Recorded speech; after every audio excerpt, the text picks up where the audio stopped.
Afternoon, everyone.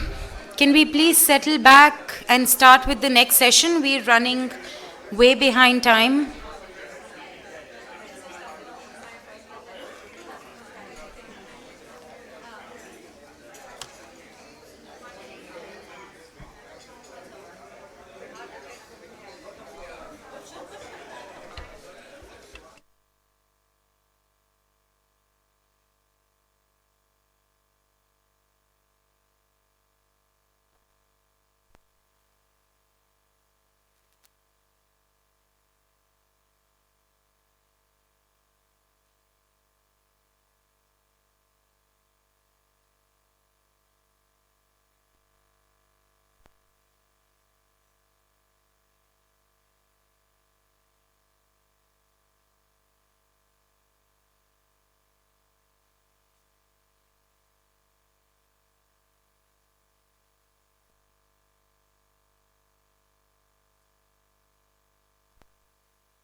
A warm welcome to everyone who stayed back and is joining us now for Plenary 1. This is the session where we talk about the ins and outs of Coldchain in India through governance and the lens of policy.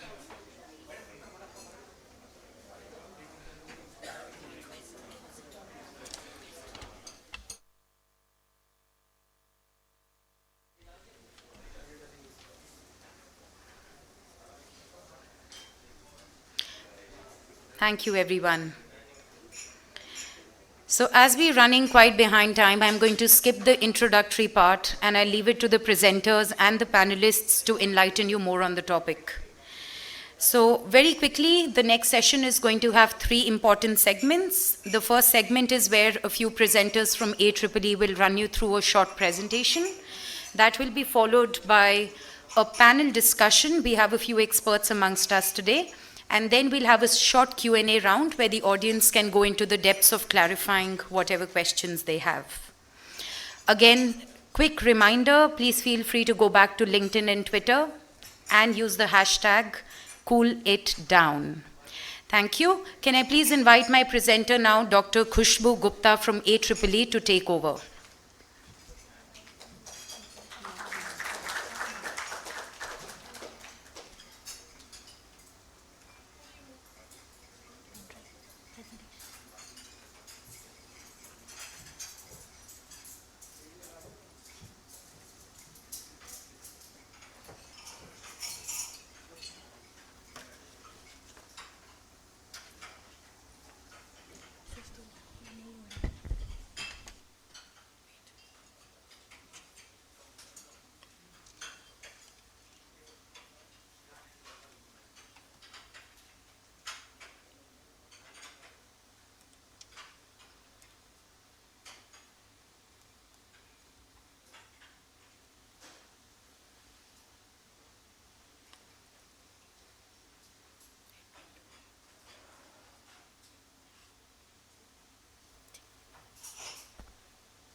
Thanks, Afsha. Hello, everyone. So I'll be providing a snapshot of our report, which just got launched, enabling Coldchain infrastructure development in India, the evolution and assessment of policies and institutional mapping. Just giving a little bit of a context about horticulture in India, agriculture in India in general. Talking about the good points, second largest producer of fruits and vegetables globally, contributing to roughly 17 to 18% of country's GDP, employing more than 50% of total workforce, which is nearly 150 million farmers. But at the same time, even though more than 300 million tons of horticulture crops are produced, according to 2017 and 18, just 1% has been exported. More than almost 5 to 16% of losses are prevalent in fruits and vegetables annually. Also, post-harvest losses are estimated to be roughly 926 billion Indian national rupee. Now, why these numbers are important? If we talk about case of West Bengal, a local producer who's producing potatoes gets a cost of 5 rupees per kg, while a person who's in Gujarat gets same 1 kg of potato for rupees 10. Or like has to sell, gets in return rupees 10. So that's sort of the difference that is being faced when you have the access to cold chain infrastructure and when you don't. That's why post-harvest management is needed.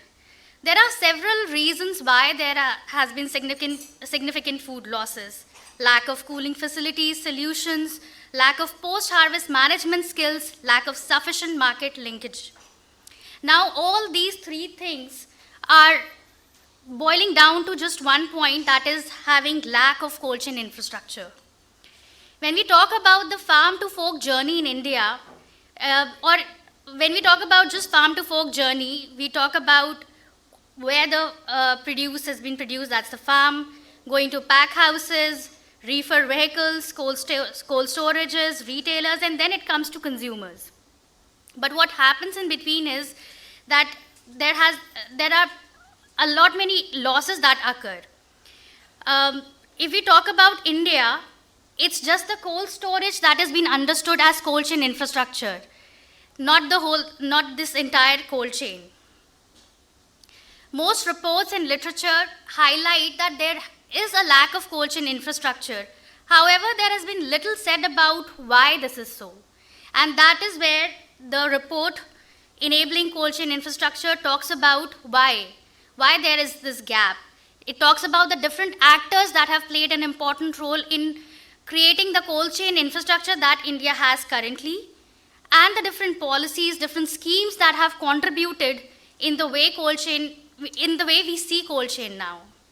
So when we talk about who ideates, who plays an important role in terms of formulating the policy schemes, it's the central government agencies like Ministry of Agriculture and Farmers Welfare, Ministry of Food Processing Industries, and Ministry of Commerce and Industry. Now, Ministry of Food and Processing Industries is a key agency that helps in developing the cold chain infrastructure in India.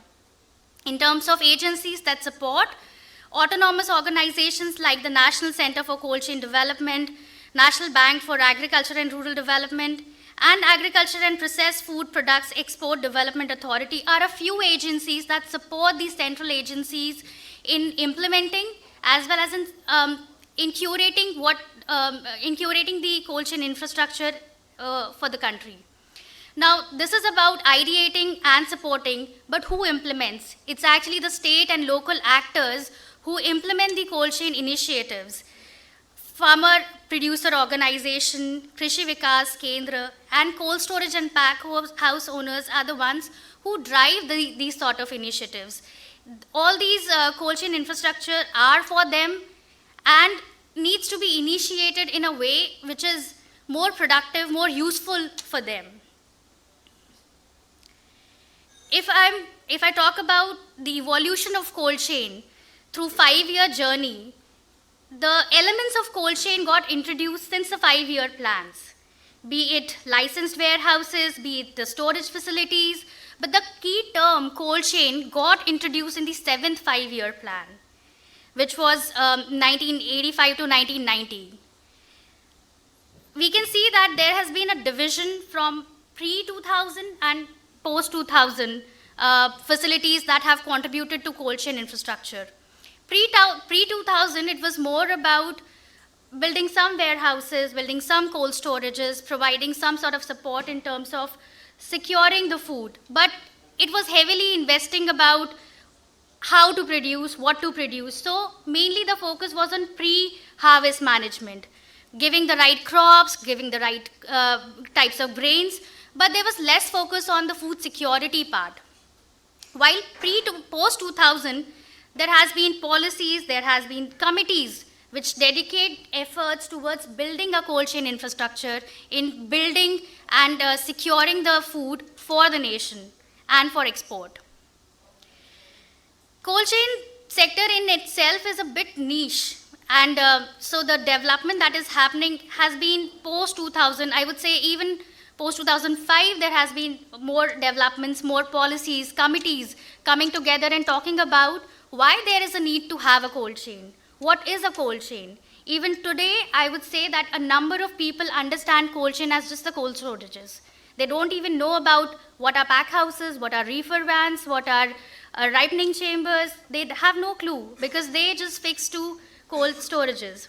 So it's essential. In this report, we've talked about why we need to talk about this evolution, why India's cold chain infrastructure is in the state as it is today.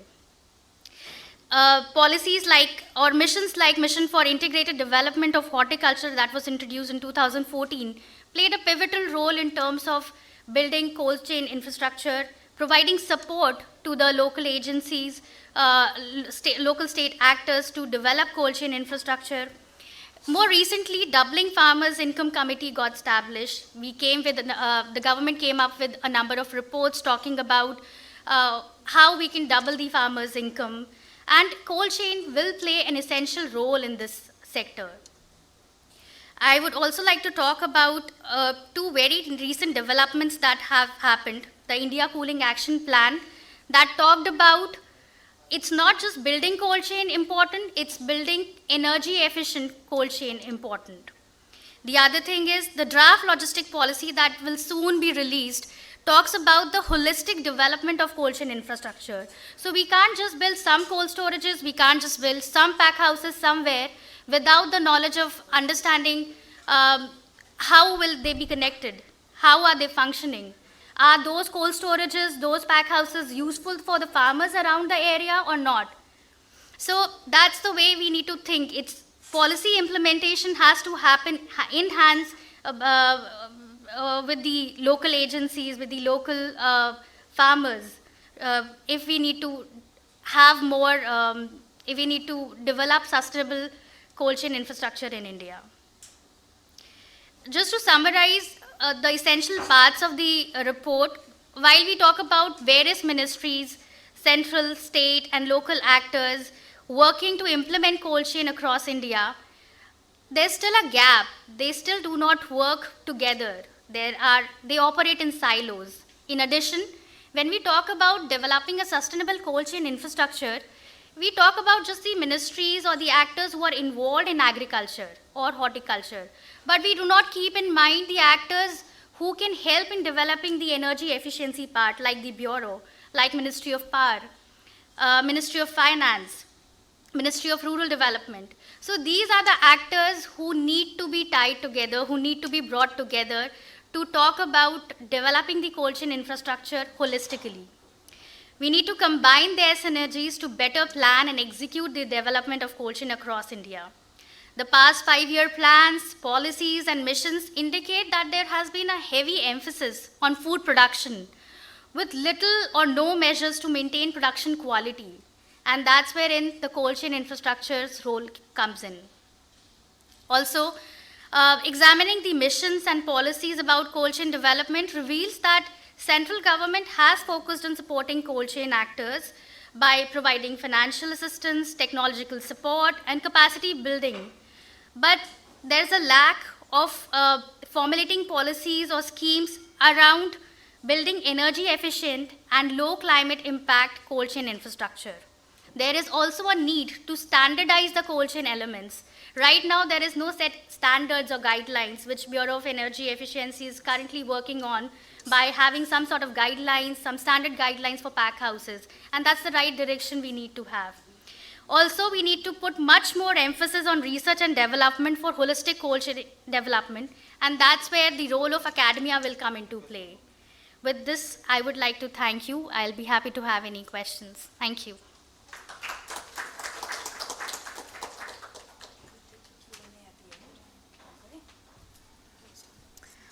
So let's very quickly jump into our panel discussion now. May I please invite our first panelist today? So it's my privilege to invite Dr. Vijay Yadav Tokala. He's a voluntary serving board of director and President for the Post-Harvest Education Foundation. This foundation is committed to reducing global post-harvest losses. It's a pleasure to have you, sir. Please join us. Next, we have Mr. Ashish Fotedar. He's presently the Chief Operating Officer at the National Center for Coldchain Development, holding over 20 years of rich experience in designing and executing turnkey refrigeration projects. Welcome, sir. Lastly, we have Mr. Anshuman Siddhanta. He is currently working as a sustainable cold chain expert with UNEP. He has been involved with various capacity building activities for cold chain development in the country and internationally. May I now invite Dr. Satish from AEEE as he'll be moderating the session. Over to you, sir.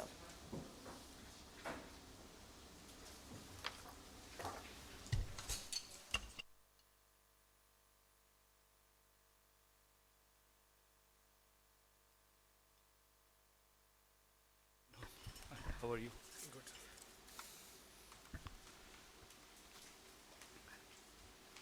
Let me see. Am I audible? Hello? Yeah, okay. So I would like to welcome all of you to this panel discussion focused on cold chain. And as all of us know, that cold chain is one of the key elements of the India Cooling Action Plan. And it is also a very, very important topic in the context of doubling of the farmers' income and the livelihoods that is associated with the cold chain sector. Khushbu presented some data. We know that about 17 to 18% of countries' GDP is dependent on this sector, agriculture sector. About close to 50% of the population is working in the entire value chain. And one of the issues that is repeatedly coming up is of the food losses and how the food losses can be avoided. So there are two elements, I think. One is the food loss element. The second is the infrastructure element. Both are very, very closely together. And so I think all of you have extensive experience working in this particular segment. So what I'm going to do is that I'm going to put three high-level questions out, and each one of you can share your experience on the three questions. So the three aspects that I am talking about is that based on your experience of having working in India, how do you see the cold chain sector moving forward? What has been the status? What do you see something that has changed, and what kind of evolution that you would like to see in this particular cold chain sector? The second aspect is on the implementation issues. We have talked many times about the challenges. There are central government policies, there are state government action plans, there are local actors who are interested, there are technology companies. So what are the implementation challenges in the cold chain sector? And once again, the role of various actors, in your opinion, how can we bring together these people? Again, Khushbu talked about, I think, how can we create more synergy in this sector. So that's the second aspect. And the third aspect is that we know that, I think we have seen that the climate action through ICAP implementation is the theme of this particular conference. And we know that a lot of the infrastructure that has to be built in the cold chain segment needs to be designed through low carbon technologies, through energy efficiency policies and implementation. So how do you see that the infrastructure that is going to get built, how do we start to bring in these kind of policies and technologies, not as an afterthought, not as a lip service, but essentially as an integrated planning and execution of the infrastructure that is going to get built. So these are the three topics that if I can request you to share your perspective. Each one of you have about 10 minutes, okay? So you can use 10 minutes, or if you believe that I think you can cover your points in less than 10 minutes, then we can probably gain some extra time here. Dr. Vijay Kumar Tokala, you have been the president of the Post-Harvest Education Foundation. I think the floor is yours, and if you can share your experience. I have a short presentation to do that. Okay, so I think please try to limit surely. to 10 minutes, I think, because we are running. Yeah, sure.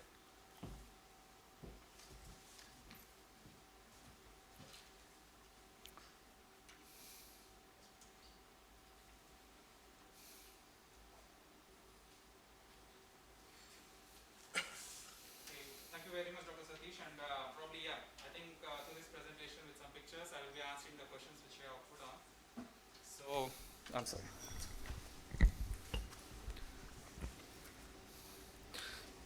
So first thing is understanding the horticulture produce. So probably I'll be concentrating more on the horticulture produce, being more into the horticulture. So first thing is we need to understand the produce. So not every produce behaves same. So like whatever you are doing with the potato may not be working with the mango. So like for example, if you are keeping a mango at about 5 or 4 degrees Celsius, that's going to hurt it rather. So it's not going to do any good. So building a cold storage and trying to use the same technology for all the vegetables or all the produce, that doesn't really do much good, especially for the horticulture produce. And every fruit or vegetable behave different, and they have their own specific safe storage temperature range.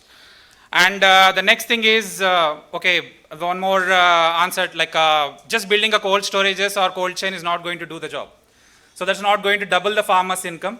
But cold storage is only going to increase the holding time period. So like it's give you a chance for increasing the time period for which the produce is safe and it's in your hands. It all depends upon the market strategies you are going to develop with this extended time period. That's more important to double the farmer's income just rather than having an infrastructure and presenting it to the farmers. So this is a wonderful representation given by Dr. Kohli, and he was from NCCD earlier. And so these are the few points answering to the question. So cold chain only extends the holding life, and ultimately the produce is going to deteriorate. It's not going to be a magic wand which is going to extend the whole life and you'll be getting a profits. No. So that's only going to increase the holding life, and it all depends upon your marketing strategies you're going to put into that. And next thing is depending upon the farmer you're going to deal with, small scale or large scale. So you need to go with the different technologies. So the technology should be produce specific again. And next thing is, yes, cold chain is the only and the best way to reduce the post-harvest losses. And talking about the steps where you use the cold chain, it's not going to start at the harvest, it's not in the pack house or the cold storage, like as Kushbu was mentioning, it starts all the way from harvesting. We have a comment that cold storage or cold chain rather starts from the production itself, what cultivar you are growing.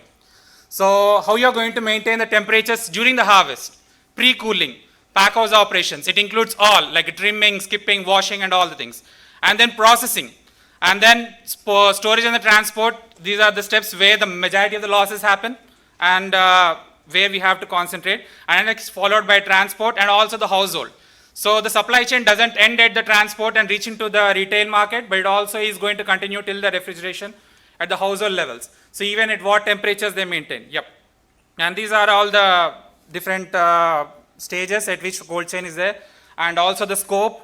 Okay, I'll just try to skip this very quickly so that to save the time. And why this is happening. So pre-cooling, many of them are not really very much aware, especially farmers. And that causes really a big deal of losses in majority of the horticulture produce specifically.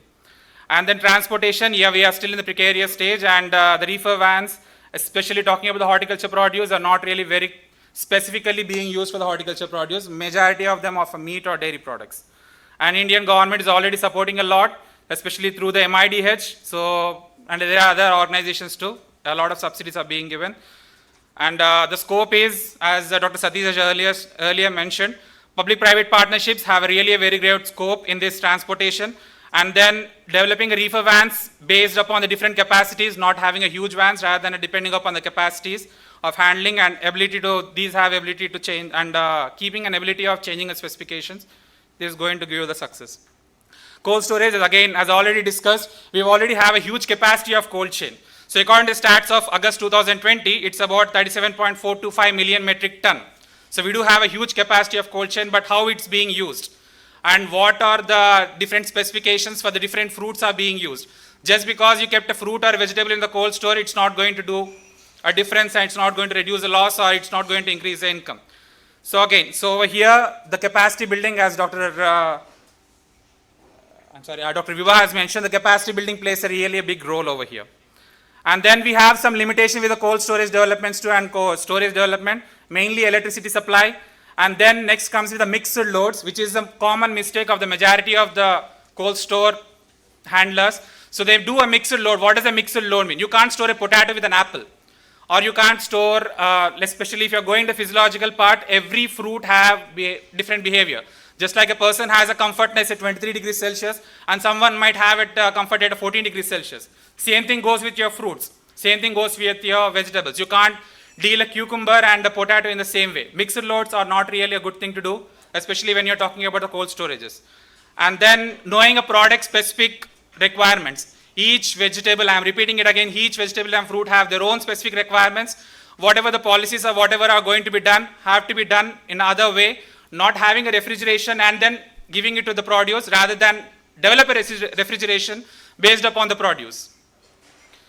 So these are the few pictures of a mixed loads which I have seen, keeping the bakery products and also the tamarind and the dry chilies, which is a common site, and potatoes and many other things.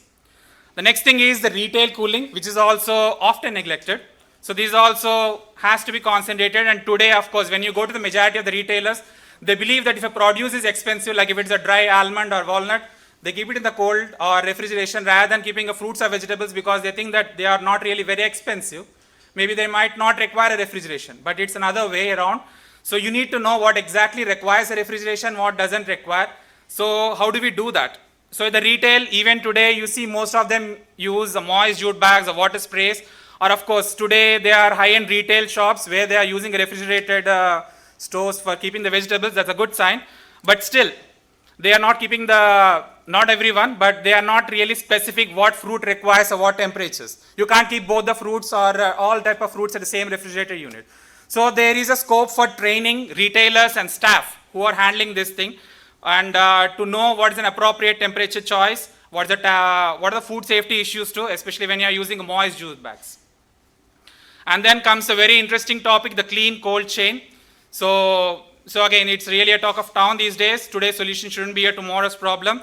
So present day, we are using a lot of mechanical refrigeration systems, and majority of them use electricity and diesel. So there is, as rightly said, the cooling emits greenhouse gases, which is equal to the shipping and aviation industry combined. It was one of the study done, so there's a huge. So there is a scope for developing a sustainable or a clean cold chain options. So I think I am answering a few of things over here in the conclusions. So cold chain management is obviously going to enhance the farmer's income, and also it's going to ensure the food security. But cold chain should be developed based upon the produce, especially when you're talking about the horticulture. So only then that makes a sense. And concept of cold chain is not just a cold storage, as like Khushbu has mentioned. It starts all the way from farm till it is consumed, not only at the retail, till it's consumed. So everybody has to be enlightened, or capacity building has to be done at every stage, even at the consumer point. And success of cold chain management depends upon how extended time is utilized. Not only having a cold chain is going to increase the income, but how you are going to utilize that increased holding time. That's more important. So by increasing the different channels of market, that's going to increase the farmer income. And we need a more wide adoption of a clean cold chains. Yeah, that's going to be a next talk of the town. Rather, it's where everybody is going to talk about that. And lastly, the capacity building part. Effective extension and training is more important. Not only having innovation is going to do the job, the innovation has to go from the point of innovation to point of implementation. And not only that, we also have to identify the things which are already there. Like as I already said, not only the technologies which use the refrigerants, but also non-refrigerant technologies, they're already there. We need to identify them, upscale them, encourage them. Rather than just introducing a new technology, we might need to understand which is already there, which people are comfortable with, maybe upscale it. That will be the way we can make people practice it more. And this is the recent book we have published. You can just, we have compiled all these things in this book. Please go through it. And it's going to be published soon, rather, for the sale. And actually, I was about to bring the copy, but yeah, I didn't get it. So this is all from my side. Thank you very much. So I think I have answered a few of the questions, Dr. Satish. Absolutely, Dr. Tokala, thank you for sticking with time and addressing some of the topics that we wanted you to cover. I think one of the things that I would say is that we have people from ISHRE who are experts in designing some of the systems that go into the cold chain. We have, of course, I think the NCCD CEO. So I would request Mr. Ashish Potedar. He is the Chief Operating Officer of the National Center for Cold Chain Development, a very, very important organizations and creator of creator of knowledge in this area.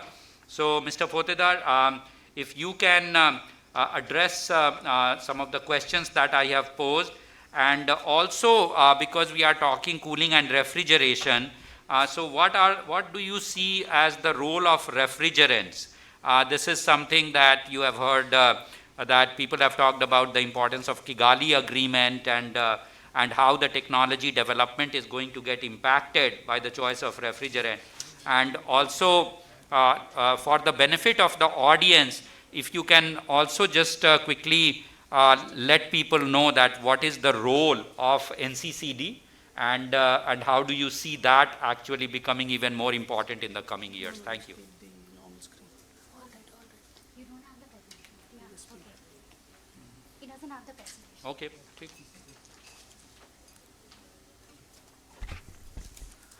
Thank you very much. Good afternoon to everybody. I'll just start with what NCCD is all about. NCCD, as you know, is an autonomous think tank facilitated by the Government of India with the objective to foster cold chain segments through policy intervention, capacity building, and knowledge dissemination. Now, coming to specifically what you asked, sir, is like, what is the cold chain sector, how it is going to get implemented, and what is the role, and what is the future of it. And if I may say, cold chain is not underdeveloped in India, but yes, it is not developed fully to its potential and requirement. And all related industries have their own strengths, weaknesses, opportunities, and problems also. In overall, in last 1 decade and more, as an industry, we have capitalized on our strengths. What we are working on our weaknesses, and essentially, what I may say is that, we have been able to identify our core problems also. Now, if I underline the strengths in terms of what NCCD and what the government initiative has been, see, we live in a very beautiful country with a range of produce, as Khushbu has said, all across the length and the breadth of the country, that needs either to be preserved or to be, put in some cold storages, suitably packaged or transported, under special conditions so that it retains its life and nutritional value till it reaches the last mile. So this gives us a lot of opportunity in terms of, to ensure that the producer in real time gets his due price from the market, as well as, there's a good amount of potential for the cold chain sector, which is still untapped. To give protein to the strength, the government has set up extensive outlay of policies and programs for the development of cold chain sector. The outlay is in the form of various subsidies, financial assistance, storages, integrated cold chain, food processing, dairy industry, and these incentives can be availed through defined government agency. It is not like, you have maybe, one odd agency somewhere, where you can go and then, there are lines, but it is extensively outlaid that, you can get even to the remotest possible village where there are district horticulture offices and the district horticulture officers who have this mandate to kind of, outlay this policy even to the last person who wants to set up a cold chain, even in the remotest possible village in India. So this was about what cold chain sector is going to be about and what we are doing. Now let me come to the implementation challenges, sir. See, implementation challenges, we are not equipped in terms of technology. Let us be very honest to each other. We have been, working in a very box type environment where we have been propagating technologies in very small steps. We do a lot of, we get something into India and then, propagate it for a decade and then, move to the next thing. And then, there are challenges when industries who are into this sector, they kind of invest, they have to change into the technology. There is a lot of problem for them in this way. So there are challenges in implementation. So if I, just do a if I just turn a bit about it, and I talk of, let's say, challenges in terms of energy efficiency, what is all about we're talking today. So what is the biggest challenge in the energy efficiency and the implementation of these programs today? You know, in most of the cases, if we go to, as an engineer, if I'm speaking, in most of the cases, once we start any project or we start developing a cold chain facility, from the very beginning, there's a problem in terms of what we are perceiving in terms of what we are going to design. There's a problem, you know, we have essentially no basis of design as to what, that is the first step. In any cold chain project, what I have done in my last 20 years, I have done number of projects, and I have come across a lot of people where I see detailed project reports which go, but the basis of design is missing. Basis of design, now what does this basis of design define? The basis of design, first of all, defines the product, but that needs to be stored in a season, as well as in the off season, because, you know, we are dealing with a cold chain. You know, we have seasonal products. For example, let's say we have apple. So apple comes in the month of October, it is stored till end of February, and then February, the apple goes into the market, then we have imported apples. So what does the entrepreneur do for the next 6 months? So a designer or an engineer has to understand that, yes, he has to design it in such a way that in the off-season he can also, you know, run this facility. Then comes the requirement of product from the time of post-harvest. So what is the post-harvest that is to be done on the product? It is not like, you know, you post-harvest an apple and, you know, put it into the cold storage, or you post-harvest any other product and then put it into the cold. So there are a lot of things which go into the product before it is put into the cold storage. Then comes the shelf life of the product inside the cold storage, and up to the point of consumption if it is maintained in the cold chain. Then the classification of the product. What are the treatments that are required before storing it in a cold storage? Design, temperature, humidity condition, other specific requirements if there are any for the product. Inlet temperatures of the product, pull down times, respiration rates, produce behavior inside the cold storage. Depending upon the product, the requirement of modification of the atmosphere, the carbon dioxide factor, the oxygen, the nitrogen factor, and even the type of the injury that may happen to the product inside the cold storage. And importantly, the type of material handling that is going to be used on the product, because every product does not require the same kind of material handling. It may require a different kind of material handling. So heavy envisage that. And then psychrometry is very, very important. That is the, you know, air state of the cold storage. And automation at all the levels. Transportation. And finally, optimization of the design that can help us run the store for other products once the season changes. So what will happen with this exercise? This is a very tough exercise. This exercise will come across as a barrier, but it will surely help optimizing the basket of products which have technical capability to modulate by in itself to suit the needs of a project, and will bring out efficiency in the system. Otherwise, you know, we go with the same type of, we generally do, what we do is, we need to design a 5,000 ton cold storage, and, you know, we'll go to somebody and ask him, you have designed a 5,000 ton cold storage, please tell me what you have done. So, you know, we start to do cut, copy, paste, and then at the end of the day, you know, we may not be designing the right product for that, right project for that product. Now, sir, you asked also role of various actors who may come together. What I'll tell you is, sir, while everybody should come together in terms of, you know, to get the cold chain sector online, second, initiate energy efficiency in the cold chain sector, ensure that the climate is, you know, saved because of, even if we keep on, you know, implementing the cold chain sector. But what in NCCD we are doing and what we have thought now is what I'm going to tell you. You know, NCCD will first, it will work on its mandate, but we are planning to organize it in a much simpler way now. We are going to have two verticals inside the NCCD. One is going to be the knowledge hub. The knowledge hub will focus, this vertical will focus on the knowledge dissemination, awareness about the government initiatives, trainings, programs, whatever is required on the ground level, that will be implemented and that will be, you know, imparted to the people. And then also, we have decided that we will start advisory services. We will start these advisory services. This will be core consulting vertical, which will be developed as a national resource for assisting in design of cold chain projects with latest technology.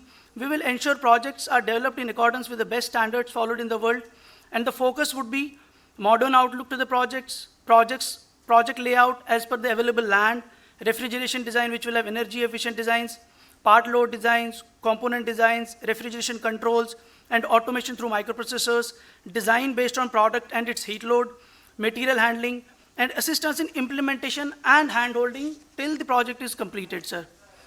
In addition, what we also thought is we are looking to focus on events which will strengthen the role and purpose of the NCCD. We are looking to bring in some orientation into the system by trying to rope in engineering students and slowly build up the importance of cold chain in their minds. This will lead to resource development at the entry level, and these students will develop a strong acumen for research and allow us to develop new technologies which are climate friendly and energy efficient. And finally, sir, you asked about low carbon and implement in terms of what is the infrastructure. Can you say? The low carbon footprint Yeah. of the refrigerants, and the technology. Yes, sir. So my recommendation would be we should allow our projects to be designed effectively by consultants rather than by doing a cut, copy, paste, or by somebody who is not of the field initially, so that he understands the basics of the project. And consultants should play a role of mentor. They should not be like consultants when clients come to them. Do not take them as clients, take them as somebody who are not from the field. Guide them well till the project is completed and guide them through and through, even when the project is in the implementation stage. It is not like you design a project, give it to them, and then you leave it to somebody else who does it. It becomes the essential role of consultant to be a mentor on the project. And even if there are some changes which are to be done through the implementation, please do it, but ensure that the project is done efficiently and it is done in such a way that it stands out for next 5-10 years and can modulate in itself by doing small changes for next 5 to 10 years. And we should treat every project as a new project and work on merits rather than copy paste. This will allow us to upgrade to new technologies and efficient systems, sir. Thank you, and if you have any questions, please. Thank you, Mr. Khotedar, for sharing your views and also sharing how NCCD is going to be working down the road. I think that I'm pretty sure that it will be very useful for people in the audience. Anshuman, I am coming to you. You have had the opportunity to work with two big organizations, right? You have worked at NCCD, of course, and now you are working with UNEP. Both these organizations are very important organizations in their own right. So I think apart from this, I also want you to just, because capacity training, I think some of these have been mentioned, I think, by many other speakers as well. And we also know, working in the sector, that there is a lot of, I think, potential to educate people, I think, whether it's temperature. And the other thing is that even the food loss aspect, I think, in terms of what is happening at the global level and what are you seeing from a UNEP vantage point, what are some of the things that are happening. So if you can cover a little bit of that in your 10-minute intervention. We are running late, so we will request you to just stick with time, and I want to thank both of you for sticking, I think, within the time allotted. So please, so just go ahead, Anshuman.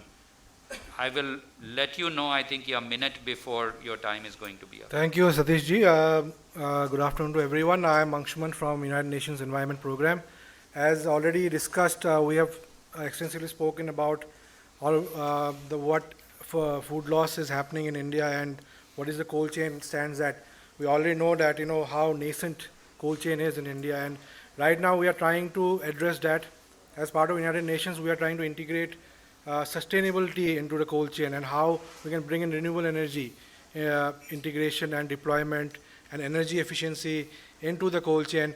If you go through the ICAP, according to the India Cooling Action Plan, right now there is only 500 pack houses, and as already said by NCCD also, and in the reports of NCCD, and when I was there also, it was seen that there was a 99% gap in pack houses, which is the first mile of a cold chain, and there's the most pivotal point where the farmer is connected to the market and the consumption center. So there we need to focus to build an end-to-end cold chain right from the farm gate to the consumption centers, may it be from a pack house connected with a reefer truck onwards to a ripening chamber and to a domestic a distribution center in the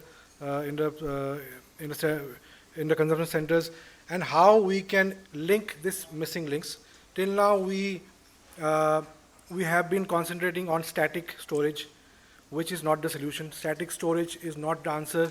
Cold chain is an end-to-end logistical intervention. We have to remember that it is about movement, it is about mobility in cold chain.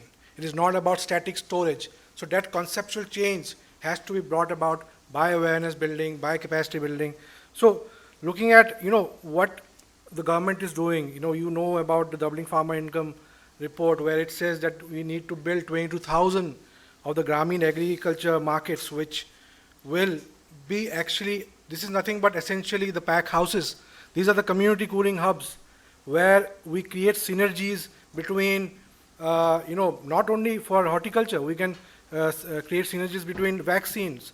We create synergies between, vaccines for animals, for medicines, for blood plasma, for, all sorts of healthcare. And this will be another point where, pack house can be a first mile for agriculture. Pack house can be also last mile for the vaccine or the healthcare. So let's call it healthcare because it includes all this parts of vaccine and other medicines. So this is, and we can also look at milk. Milk is something that we can synergize between in a pack house. So these are the solutions that we are looking at UNEP, and also in UNEP we need our main focus is to mitigate food loss and bring down global warming and globally warming potential agents and refrigerants, and also the interventions required in the energy efficiency.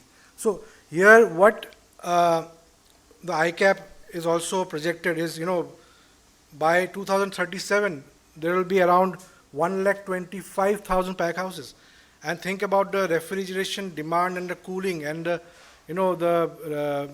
and the use of safe refrigerants will be pivotal for those pack houses. And with the rate that it is growing, we are going to see a huge energy demand, and this is going to go four-folds up. And right now, the energy demand for pack houses, cold chain is nothing because, as I said, it's already in a nascent stage. And as the awareness grows, as the private sector comes in, we will have to think about solutions, renewable energy deployment solutions, energy efficient solutions, so that in the next 10, 20 years, we can see that the development of cold chain is aligned with the environment-friendly solutions also. So let's see. I just want to give you an example and an information about the project of United Nations Environment Program. We are also doing with the support of AEEE and other partners also in Velipuram in Tamil Nadu, where we are putting the first demonstration project for a pack house that will deploy energy efficient and renewable technology. And this will be on the participatory remunerative concept, where the farmer will be involved as part of the community cooling hub and will get a factor of the sale price and the revenue generated through the pack house. And this will not only create livelihoods, this will not only create better incomes as per the doubling farmer income report, and all the actions that we will be taking towards it. It will also be very helpful for the farmers to get involved in the day-to-day activities of the pack house. See, a pack house is nothing but, we do not have to see it as just one unit. It is actually a community, a commercial community hub, where we need to involve the farmers and create a relationship with the pack house so that they can feel that, yes, I have a pack house, near my farm gate, and I need to go and, give my produce through that, and I'm also gaining a livelihood, not only with the factor of the revenue that I'm getting, and also getting into day-to-day activities for sorting, grading, for any, cleaning. So these are the things that generates livelihoods. So from the perspective of creating livelihoods, this will play a pivotal role, and this is where this project comes in. And we have also tried to create synergies with the healthcare, and also looking at options of other sectors so that this can go through. And just to give you, what Coldchain is, this is what Coldchain is and the gaps that we see.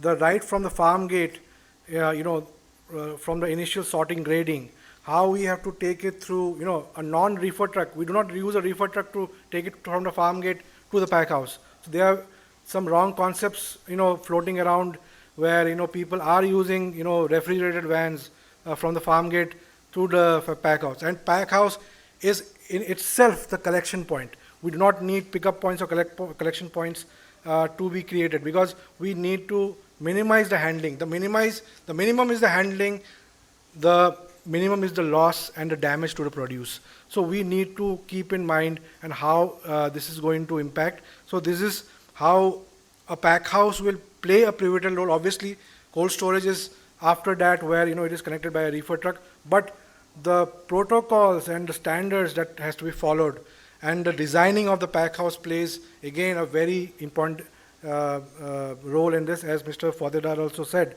that designing today is cut, copy, paste, and we need to think of first creating designs that are replicable and that can be used across India with standards, with design factors that can be obviously customized to areas, but also first looking at the demand. We do not see the supply first. We see the demand, where the demand is, because cold chain is not about just storing. It is about actually moving to the market. There is a logistical intervention. So how we need to find those consumption centers and connect the supply. And to connect the supply, we need to know the demand and then correlate it to the supply, so that we can know that yes, this is the throughput. And while in NCCD we kept on saying that 16 metric ton throughput should be maintained in one pack house unit. This is because an average farm cluster produces 15 metric tons a day. So the throughput should be 15 metric tons a day. But if a person goes and designs for the subsidy 64 metric tons or 30 metric tons or 70 metric tons throughput, this is going to be a disaster, because tomorrow you are not correlating with the demand that is there, and ultimately it is going to be underutilized, and it will be a failure not only on the part of energy efficiency but also the whole operational and the cost and the price realization. So I need to Anshuman, 1 more minute. Yeah.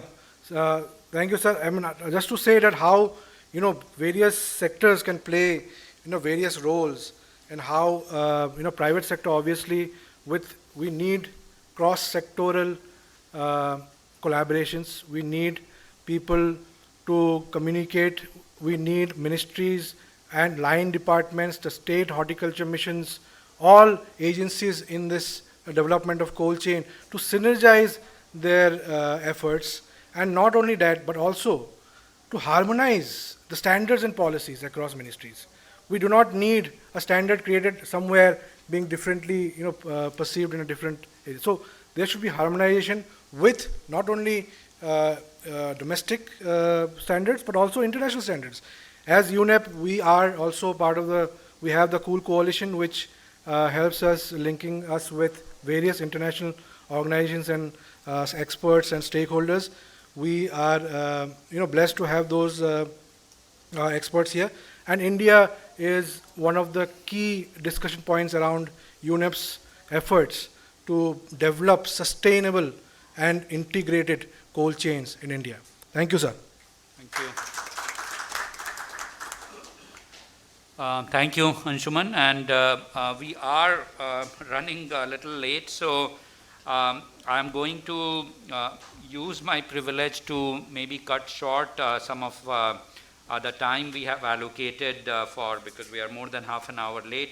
I am going to give an opportunity to the three speakers that if you are given an opportunity to make one recommendation or action that need to happen, no more than 15 seconds, what is that one recommendation or action that you would want us to take, or the government or private sector to take, to enable the development of the sustainable cold chain infrastructure in India? So I will go with Mr. Fotedar first. I would recommend, sir, you go with the best possible practices, come to NCCD and depend on the technology. Do not do anything else. You know, if we work with technology, I'm sure you're going to reduce. I have designed projects where I have ensured 30% reduction in the running costs. Okay.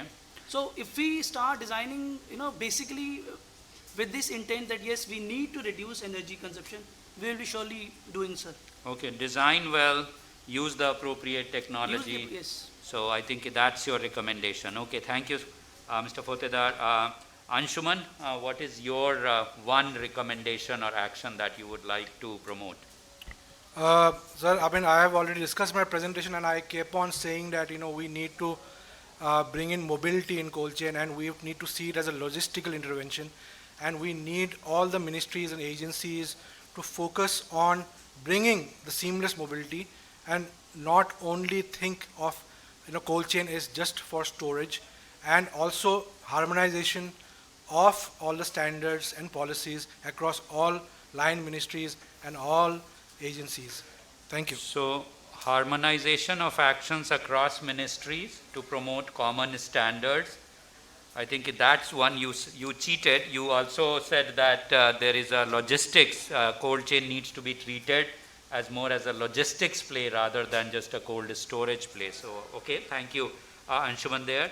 Dr. Tokala, what is your one recommendation, one action that you would want to suggest? Okay, maybe working close to the farmers. I feel that whatever the technology is going to be developed, rather it should be product specific, and engineers should work with agriculture experts, especially when you're talking about the horticulture part. So it shouldn't go in a two-way different way, but engineers should work with agriculture expert and develop a product specific cold chain that would be more relevant and also effective. That's what I feel. Okay, thank you, Dr. Tokala. So I think hearing what everybody is saying, and I think the presentation, so here is one call for action or target that I am trying to do in terms of summarizing this. So how about setting a target of reducing food loss by 50%, okay, by 2030. So whatever food loss we are having, I think through the synergy, the policies, the technologies, working close to farmers, all these actions leading to a decrease of 50% food losses, I think, in the Indian agricultural sector. So with that, I am going to stop here, and I would encourage people to interact with our speakers over lunch. And I am assuming that if we can come back here, maybe I think by 2:15 or 2:20. I know that we are curtailing the time for lunch, but we would like to make up and maybe finish on time. So 2:20, people can be back. We have about